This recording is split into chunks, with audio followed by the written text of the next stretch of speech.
बहुत समय पहले की बात है। एक दूर दराज के छोटे से गांव में एक गरीब लेकिन ईमानदार मछुआरा सोमरत्न अपनी पत्नी के साथ रहता था।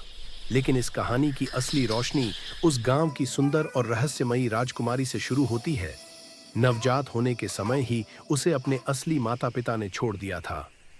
उसकी सुंदरता और मासूमियत की छाया भविष्य में कई दिलों को मोहित करने वाली थी। एक वर्ष गांव और आसपास के क्षेत्र में भयंकर सूखा पड़ा।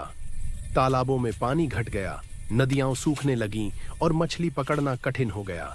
रोज की रोजी रोटी के लिए सोमरत्न को अब दूर दूर तक जाना पड़ता। एक दिन वह मछली खोजते हुए जंगल के गहरे हिस्से में चला गया।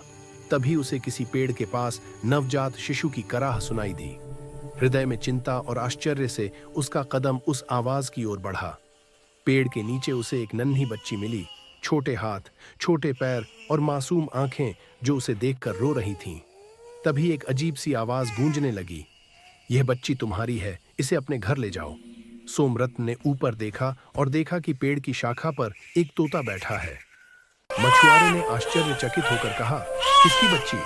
मैं इसे कैसे ले जाऊं? तोते ने कहा, यह बच्ची अपने माता पिता द्वारा त्याग दी गई है। अगर तुम इसे नहीं ले जाओगे तो जंगल के खतरनाक जीव इसका शिकार कर सकते हैं। सोमरत्न का हृदय पिघल गया। उसने बच्ची को अपनी पत्नी के साथ मिलकर पालना शुरू किया। वह बच्ची बड़ी होकर गांव की सबसे सुंदर युवती बन गई। सोमरत्न ने उसका नाम प्रेमलता रखा।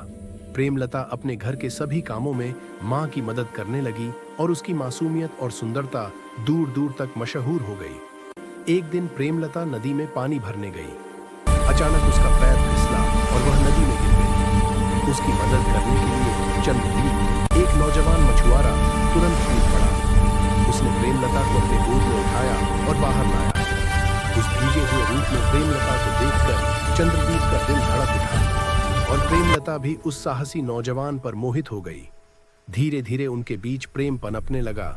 दोनों अक्सर मिलने लगे, पर कहानी में रोमांच तब बढ़ा जब एक दिन गौरांग, एक राजकुमार, नदी के किनारे से गुजरते हुए प्रेमलता की सुंदरता से मोहित हुआ।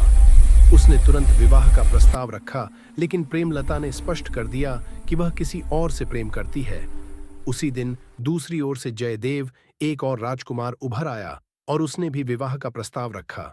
प्रेमलता ने उसे भी ठुकरा दिया, क्योंकि उसका हृदय पहले ही चंद्रदीप के लिए धड़क रहा था। दोनों राजकुमारों ने अपनी प्रतिष्ठा और अधिकार के लिए द्वंद्व युद्ध की योजना बनाई। उन्होंने घोषणा की कि 3 दिन बाद राजसी अखाड़े में युद्ध होगा और प्रेमलता का विवाह विजेता से ही होगा। यह सुनकर सोमरत्न बहुत परेशान हो गया। उसे नहीं पता था कि वह अपने प्रेमपूर्ण बेटी को कैसे सुरक्षित रख सकता है। सोमरत्न जंगल में चिंतन कर रहा था। उसी समय वही तोता, जिसने पहले प्रेमलता को उसके घर ले जाने के लिए प्रेरित किया था, दिखाई दिया। तोते ने कहा, भाग्य से कोई नहीं भाग सकता। अगर प्रेमलता का भाग्य चंद्रदीप में लिखा है तो कोई राजकुमार उसे रोक नहीं सकता। चिंता छोड़ो और 3 दिन बाद राजसी अखाड़े में उपस्थित रहो। 3 दिन बाद प्रेमलता और चंद्रदीप राजसी अखाड़े में पहुंचे।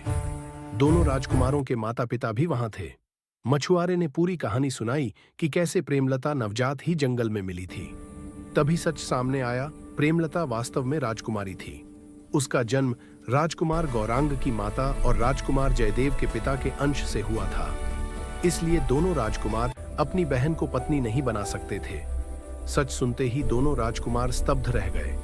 उनका प्रेम विवाह का सपना अचानक टूट गया, पर उनके दिलों में सम्मान और अपनत्व का भाव जागा। उन्होंने प्रेमलता और चंद्रदीप को आशीर्वाद दिया और अपने अपने घर लौट गए। प्रेमलता और चंद्रदीप अपने जीवन में सबसे बड़ी खुशी के साथ लौटे। सोमरत्न ने गर्व और संतोष के साथ अपनी बेटी को गले लगाया